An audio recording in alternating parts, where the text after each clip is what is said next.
साथीहरु आज चाहिँ हामी बसमा चढेर चाहिँ बजार घुम्न जाँदैछौँ। बसमा चाहिँ चाइनामा कसरी चढ्ने भन्ने तरिका चाहिँ यहाँ हेर्नु होला है त म देखाउँछु। यसरी चाहिँ यहाँ कुन नम्बर कति नम्बरको बस कुन बेला आउँछ भनेर यहाँ पनि सबै लेखिएको हुन्छ।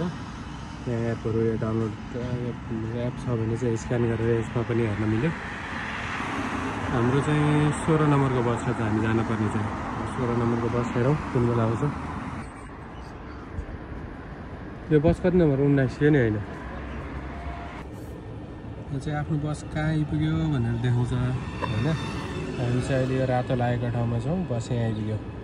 अघि भर्खरै आएको बस यहाँ थियो। अहिले अर्को स्टेपमा गयो। अहिले यो 1 2 3टा स्टेप पछि नै हामी यो ठाउँमा आइपुग्छ। यो 3टा स्टेप भनेको चाहिँ 2-2 मिनेटको फरकमा हुन्छ।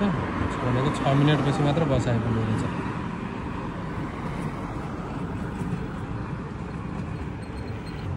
अब हामी चढ्ने बस चाहिँ ठ्याक्कै आइपुग्न लाग्यो स्टेसनमा। अब हेर है 16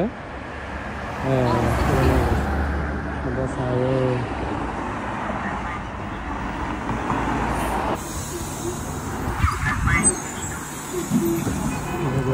यसरी स्क्यान गरेर हामी बसमा बस्यौँ। खाली खाली नै हुँदो रहेछ बस चाहिँ। यसरी चाहिँ मान्छेले स्क्यान गर्दै मान्छे नबस्नु त बस पनि उडाउँदा है। मान्छे बस्यो बस पनि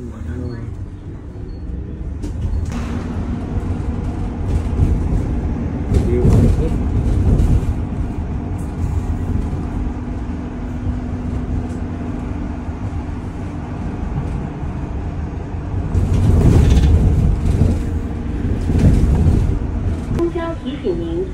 中载机变到了，下车的乘客请拿好随身物品，依次从后门下车。下车同时。